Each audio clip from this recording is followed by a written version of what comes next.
সাতটি বিষয়ে কখনো আফসোস করবেন না। আগেই সবাই নিয়ত করে বলেন ইনশাআল্লাহ। জীবনে কখনো সাতটি বিষয়ে আফসোস রাখবেন না, দেখবেন যে আপনার জীবনটাকে সুন্দর করে দিবে। একজন আওয়াজ দিয়ে বলেন তো তিনি কে? এই সাতটি বিষয় আসলে এমন, যেই বিষয়ে অনেক মানুষই আসলে শামিল, যে বিষয়ে আসলে অনেকেই আফসোস করে। ইভেন আফসোস হচ্ছে এমন একটা জিনিস যেটা মানুষ এমন জিনিস নিয়েই করে যা লাইফে থাকে না। আচ্ছা বলেন তো, যদি আল্লাহ তাআলা কাউকে কোনো কিছু না দেয়, মুমিন হিসেবে কি এই চিন্তা রাখার দরকার আছে না যে আল্লাহ যা করবে ভালোর জন্যই করবে? দরকার আছে না যুবক ভাইরা? বলেন বলেন বলেন। তার মানে আমার জীবনে যা ঘটেছে, যা ঘটবে, যা ঘটছে, এই সব কিছুর মালিক তো এক সত্তা। আওয়াজ দিয়ে বলেন তিনি কে? প্রথমে এই কথা মাথায় ঢুকায় নেন যে whatever you have to be grateful for that. যা আল্লাহ আপনাকে দিয়েছে তার জন্য আপনি শুকরিয়া আদায় করবেন। নিয়ামতের শুকরিয়া করলে নিয়ামত বাড়ায় দেয় একজন, তিনি কে? And whatever you don't have, as a Muslim please don't feel regret for it, don't feel regret for it. আপনি যদি মুসলমান হন, আল্লাহ আপনাকে যা দেয় নাই তা নিয়ে আফসোস করবেন না, বরং এটাই বলবেন আমি তো মুসলমান, আমি তো মুমিন বান্দা, আমার ভরসা আল্লাহ তাআলার উপরে এবং আমি বিশ্বাস করি, আই রিয়েলি বিলিভ দ্যাট ওয়া মান ইয়াতাওয়াক্কাল আলাল্লাহি ফাহুয়া হাসবুহ। যে ব্যক্তি আল্লাহর উপরে ভরসা করে, আল্লাহ তাআলা একাই তার জন্য যথেষ্ট হয়ে যায়। করেন সুবহানাল্লাহ। প্রথম আফসোস যে বিষয় করবেন সেটা হচ্ছে এই, don't feel regret about your face cutting, about your face color. আল্লাহ তাআলা আপনাকে যেমন করে বানিয়েছেন আপনি আসলে তেমন করেই সুন্দর। পৃথিবীতে প্রত্যেকটা মানুষই আসলে সুন্দর, প্রত্যেকটা মানুষের মাঝেই আসলে একটা সুন্দর গুণ আছে, এবং অনেক মানুষের সুন্দর গুণের জন্য তার চেহারাটা এমনি মানুষের কাছে সুন্দর হয়ে যায়। সুবহানাল্লাহ পড়ে সবাই, সবাই সুন্দর। নিজেকে কখনো অসুন্দর মনে করবেন না। আপনি হচ্ছেন আল্লাহ তাআলার সবচেয়ে সুন্দর সৃষ্টির মাঝে এক অসাধারণ রূপ আল্লাহ তাআলা আপনাকে দিয়েছে। সুবহানাল্লাহ পড়বেন না আপনারা সবাই? Don't feel regret about your face cutting, specially about your face colour. কারণ কেউ হয় সাদা, কেউ হয় শ্যামবর্ণের, কেউ হয় কালো। এখন কালো যদি ভাবে যে আমি কালো কেন হলাম, ফর্সা কেন হলাম না, ইস কাশ मैं গোরা হতাম, যদি ফর্সা হতাম কতই না ভালো হতো, সুন্দরী মেয়ে বিয়ে করতে পারতাম। অথবা মেয়ে ভাববে আমাকে লাইন মারতে চলে বেঁধে, যদি আমি সুন্দর হইতাম, ফর্সা হতাম। আফসোস যুবক ভাইরা আছে নাই? লাকাদ খালাকানাল ইনসানা ফি আহসানি তাকওয়িম। Allah says in this ayah, we have created the human being in the best level of stature. আল্লাহ তাআলা বলছেন আমি দুনিয়ার মানুষকে সবচাইতে সুন্দর রূপ দিয়ে সৃষ্টি করেছি। সুবহানাল্লাহ। কোথায় আপনাদের সবাই? তাহলে কখনো ফেস কাটিং নিয়ে আফসোস করবেন না। Doesn't matter how you look like, doesn't matter what's your face color is, doesn't matter. আপনাকে আল্লাহ তাআলা মুসলিম করে পাঠিয়েছেন, আল্লাহ আপনাকে ঈমান দান করেছেন, এর চেয়ে বড় নিয়ামত আর কি হতে পারে? যুবক ভাইরা পড়ো সবাই আলহামদুলিল্লাহ। তাহলে এক নাম্বার, নিজের চেহারা কাটিং, ফেস রং নিয়ে আফসোস করা যাবে। Number 2, don't regret, don't feel regret about your financial status. টাকা পয়সা কম, গরিব ঘরে জন্মেছি, বাবা ভ্যান চালায়, রিক্সা চালায়, বাবার জব নাই, বিজনেস নাই, sometimes we feel so regret যে আমার অবস্থানে তো জিরো কেন, ফ্ল্যাট নাই কেন, BMW কার নাই কেন, ব্যাংক খালি কেন, অ্যাকাউন্ট খালি কেন, বিকাশ খালি কেন, নগদ খালি কেন? মাঝে মাঝে কষ্ট লাগে না যুবক ভাইয়েরা? ভাববেন না, এটা নিয়ে ভাবার কোনো প্রয়োজন নাই। আসলে ভাববেন একটা কথা, যে আল্লাহ যাকে দেয় বেশি, ইট ডাজন্ট মিন যে আল্লাহ তাকে খুব বেশি ভালোবাসে। আল্লাহ যাকে কিছুই দেয় না, ইট ডাজন্ট মিন যে আল্লাহ তাকে ভালোবাসেন না। বরং যাকে আল্লাহ দিয়েছেন এটাও তার জন্য পরীক্ষা, যাকে আল্লাহ দেন নাই এটাই তার জন্য পরীক্ষা। যাকে আল্লাহ দিয়েছেন এটা তার জন্য পরীক্ষা। কেন? আল্লাহ দেখতে চায় যে আমার বান্দা আমার দেওয়া সম্পদ, অর্থ, ধন, দৌলত খরচ করে কোথায়। আর যাকে আল্লাহ তাআলা দেন নাই তাকে আল্লাহ তাআলা দেখতে চায় যে আমার বান্দা কিছু না পেয়েও আমার জিকির করে কিনা, আমার স্মরণ করে কিনা। সুবহানাল্লাহ পড়বেন না আপনারা সবাই? আল্লাহ যাকে ভালোবাসে যত বেশি, আল্লাহ তাআলা তাকে পরীক্ষা করে তত বেশি। দুনিয়ার সিস্টেম হচ্ছে কাউকে আমরা ভালোবাসলে আগলায় রাখি, যত্ন করি, টেক কেয়ার করি, লাভ করি, কোনো কষ্টের আঁচ লাগতে দেই না। বাট আল্লাহ তাআলার সিস্টেম হচ্ছে আল্লাহ যাকে যত বেশি ভালোবাসবে তাকে তত অভাব দেবে। আল্লাহ যাকে যত বেশি ভালোবাসবে সে ভালোবেসে বিশ্বাস করে তত বেশি কষ্ট পাবে। ইভেন আল্লাহ এই কষ্ট দেয় উদ্দেশ্য একটা, যে আমার বান্দা যতবার পাস করবে তার জান্নাতের মাকাম উচ্চতা আরো বেশি হাই লেভেলে পৌঁছে যাবে। সুবহানাল্লাহ পড়ে সময়। অতএব আর্থিক অবস্থা নিয়ে কখনো আমরা আফসোস করবো না। রাজি আছেন তো ইনশাআল্লাহ? না না, জোরে বলতে হবে সবাইকে ইনশাআল্লাহ।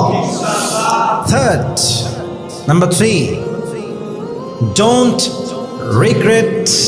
don't feel regret if you have lost someone who is really special for you. যদি আপনি আপনার জীবন থেকে আপনার সবচেয়ে কাছের মানুষ, আপন মানুষ, ভালোবাসার মানুষ কখনো হারায় ফেলেন, কখনো আফসোস করবেন না।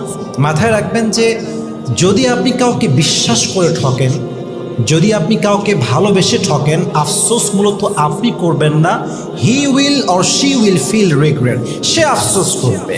কারণ আপনি একজন বিশ্বাসযোগ্য বিশ্বস্ত মানুষ, আপনার হারাবার মতো কিছুই নেই, বরং তার আফসোস করতে হবে এই জন্য কারণ সে তার জীবন থেকে সবচাইতে বিশ্বাসযোগ্য, গ্রহণযোগ্য, ভালোবাসার মতো একটা মানুষ হারিয়ে ফেলেছে। ঠিক কিনা বলেন যুবক ভাইরা? অতএব কেউ হারায় গেলে, প্রিয় মানুষ হারায় গেছে, আফসোস করতেছি মরে যাবো, এটা পাইলাম না কেন? মাথা রাখবেন যে গেছে এটার চাইতে বেটার অপশন আপনাকে দিবে একজন, তিনি কে? Don't feel regret for it, এটা নিয়ে কোনো আফসোস ফিল করবেন না। রাজি আছেন তো ইনশাআল্লাহ? Number 4, don't feel regret about your family members.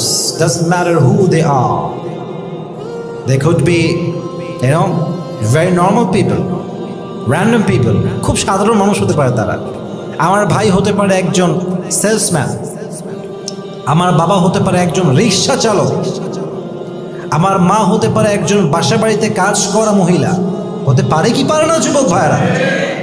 Don't feel regret for it. আল্লাহ আমার পরিবারের সদস্য এত ছোট কাজ করে আমরা খাই। কোনো কাজ ছোট নয়, সব কাজের মাধ্যমে রিজিক দেয় একজন। আওয়াজ দিয়ে বলেন তো তিনি কে? যদি আপনার বাবা খুব গরিব হয়, ভাববেন যে আসলে দেখেন, আমি একটা কথা খুব খুব খুব খুব ফিল করে বলি, and I repeat again and again and again repeatedly, সেটা হচ্ছে যে বাবা বড়লোক হওয়া জরুরি নয়, বাবা থাকাটা জরুরি। যার বাবা আছে তার পিঠে একটা বড় শক্তি আছে, সে একটা ভর পায় যে আমার বাবা আছে। Doesn't matter whether he is rich or poor, but I have a father, আমার বাবা আছে। বাবা যার নাই একমাত্র সেই বোঝে যে ইয়াতিম হলে পৃথিবী কত বড় স্বার্থপর হয়ে যায় যুবক ভাইরা। ঠিক কিনা বলে? বাবা বড়লোক হওয়া জরুরি নয়, বাবা থাকাটা জরুরি। মা বড় ঘরের হওয়া জরুরি নয়, মা থাকাটা আমার জরুরি। আমার মা আছে, আমার বাপ আছে, অন্তত আমি তো ইয়াতিমের মতো লালিত পালিত হই না, আমি তো কোনো ইয়াতিমখানায় বড় হই নাই, আমার বাবার কাছে বড় হয়েছি। আমি হয়তো ডাল ভাত খেয়েছি, গোস্ত খাই নাই, আমি হয়তো কারে চড়তে পারি না, বাট আমার বাবা আছে। I feel so proud of my father. আমার বাবা আছে, হয়তো ধনী নাও হতে পারে, বাট বাবা যেহেতু আছে আমরা শুকরিয়া তান সকলেই পড়বো, পড়ে সবাই আলহামদুলিল্লাহ। অতএব পরিবারকে নিয়ে কখনো আফসোস করবেন না। রাজি আছেন তো সবাই ইনশাআল্লাহ? 5 নম্বর, যদি কখনো লাইফে ভুল মানুষকে ভালোবাসেন, পছন্দ করেন, এটা নিয়ে কখনো আফসোস রাখবেন না। মনে রাখবেন একটা কথা অলওয়েজ, যে এই বিষয়গুলো এমন একটা জিনিস যেটা হচ্ছে দুনিয়া কেন্দ্রিক। একটা কথা অনেকে জানেন না আপনারা, আমাদের যারা আল্লাহওয়ালা আছেন তারা কখনো দুনিয়ার বিষয়ে হতাশ হতেন না। আমার কথা কি বোঝা যায় যুবক ভাইয়েরা? তারা অলওয়েজ হতাশ হতেন এমন বিষয় যেটা আখিরাত কেন্দ্রিক। এটা আমি কালকে শুনলাম। ইভেন এটাও আসছে যে নবীরা, সাহাবীরা কখনো দুনিয়ার বিষয়ে হতাশ কখনো হন নাই। সুবহানাল্লাহ পড়বেন না আপনারা সবাই? হ্যাঁ, মানুষের মনে একটা আঘাত লাগতে পারে, ভেঙে গেলাম, জীবন আর চলবে না। No, it's not like that. Even আল্লাহওয়ালা যারা আছেন তারা দুনিয়ার বিষয়ে হতাশ হতে লজ্জা পেতেন। কি পেতেন যুবক ভাইরা? যে আমি একজন আল্লাহর বন্ধু হয়ে দুনিয়া নিয়ে হতাশ কেমন করে হতে পারি? কারণ দুনিয়া তো এমন একটা জায়গা, আল্লাহ তাআলা বলছেন ওয়ালাল আখিরাতু খায়রুল লাকা মিনাল উলা, দুনিয়ার চাইতে আখিরাতের জীবনটা 1000 গুণ বেশি উত্তম। সুবহানাল্লাহ পড়ার সময় এই ভালোবাসা, প্রেম, প্রীতি এইসব নিয়ে আফসোসের কোনো দরকার নাই। Go ahead, move on, try your best. দেখবেন যে আপনার মতো উচ্চ মাকামে কেউ আর যেতে পারবে না যুবক ভাইয়েরা, ঠিক কিনা বলে? আল্লাহ আমাদের সবাইকে বোঝার তৌফিক দান করুন, পড়া আমিন। বলেছিলাম কয়টা বিষয়? 7টা। বলেন সবাই কয়টা? এখন বলেছি মোট কয়টা? 5টা। 6 নাম্বার, নিজের পেশা নিয়ে কখনো আফসোস করবেন না। যে জব, যে বিজনেস, যেই কাজই আপনি করছেন, you have to feel so proud of it. আপনি গর্ব করবেন যে আমি কারো গোলাম না, আমি এটা করি না, আমি ওইটা করি না। নিজের কাজের যে গুড সাইড আছে ওটা নিয়ে ভাববেন। আর মাথায় রাখবেন যেই কাজই আপনি করেন আপনার রিজিকের মাধ্যম, এটাকে ছোট করে দেখার কোনো দরকার যুবক ভাইরা নাই। যা কাজ আছে প্রাইড নিয়ে কাজ করেন, গৌরবের সঙ্গে কাজ করলে কি হয় জানেন? কাজের শান্তিও পাওয়া যায়, বরকতও পাওয়া যায়। সুবহানাল্লাহ পড়বেন না আপনারা সবাই? আচ্ছা, আমি একটা স্পিচ দিচ্ছি, I am Islamic scholar or I M A lecturer, আমি লেকচার দিচ্ছি, বাট আমি ফিল করছি যে আমি খুব ছোট লোক, আমার কাজটা আসলে কোয়ালিফাইড না, আমার কাজটা ভালো না। আচ্ছা, আমার বক্তব্যের যে ধারা, এটা কি সুন্দর হবে না অসুন্দর হয়ে যাবে? অসুন্দর হয়ে যাবে। Very simple fact, very normal fact. অতএব আপনাকে যদি নিজের জীবনে উন্নয়ন করতেই আপনি চান, নিজের কাজ নিয়ে গৌরব করবেন, আফসোস করবেন না। রাজি আছেন তো ইনশাআল্লাহ?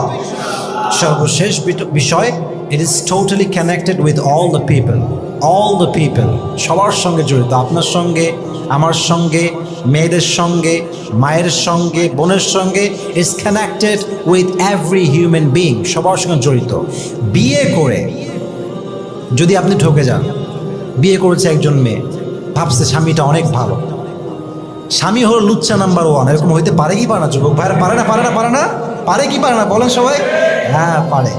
এখন মেয়ে যদি আফসোসে শেষ হয়ে গেল, কি করলাম না, আগাতে হবে সামনের দিকে। জীবনটা সুন্দর যদি আপনি ওভারকাম করতে পারেন। কথাগুলো শুনতে একটু হাসি লাগবে, এটা কেমন কথা? সুন্দর জীবন, সুন্দর আসলে আপনাকে মুভ অন করা শিখতে হবে। একটারই টক্সিক ভালোবেসে আর জীবনেও থাকবে না আমার জীবনে বিয়ের গোষ্ঠী গিলাই না, এই কথা বলা যাবে না। আপনার তো একটা সেক্সুয়াল ডিজায়ার আছে, শারীরিক চাহিদা আছে না যুবক ভাইরা? আমাদের সবার আছে। এখন আপনি ওখানে বিয়ে করে আফসোস যে ঠকে গেছি, আর জীবনেও বিয়ে করব না। এই ক্ষেত্রে চরিত্র নষ্ট হওয়ার আশঙ্কা বেশি যুবক ভাইরা, ঠিক কিনা বলে? তো স্বামী খারাপ হতে পারে, ইভেন বউ খারাপ হতে পারে। বিয়ের পর আমরা বউটা সবচেয়ে নষ্ট একটা মেয়ে, এর মতো নষ্টা মেয়ে দুনিয়াতে একটাও নাই। যত কুকীর্তি, ফ্ল্যাটে থাকা, হোটেলে থাকা, বয়ফ্রেন্ডের শুয়ে থাকা, মানে যত অন্যায় হতে পারে মেয়েটা করে আসছে আমার কাছে, সব খারাপ তার মধ্যে আছে। আপনি কি আফসোস করবেন না সামনে আগায় যাবেন? সামনে আগায় যাবেন। অতএব স্বামী খারাপ হোক কিংবা স্ত্রী খারাপ হোক, doesn't matter for us. We will go ahead and we will try our best to overcome all the situations, all the circumstances. বলেন সবাই ইনশাআল্লাহ। অতএব জীবনে যাই ঘটুক, যত আপদ আসুক, যত বিপদ আসুক, আত্মহত্যা নয়, আফসোস নয়, মুভ অন করতে হবে। জীবনকে আমার সুন্দর আমাকেই করতে হবে, ঠিক কিনা বলেন? আল্লাহ আমাদের সবাইকে এই 7টি বিষয়ে আফসোস থেকে বিরত রাখুক। আমরা সকলেই মন করে পড়ি আমিন।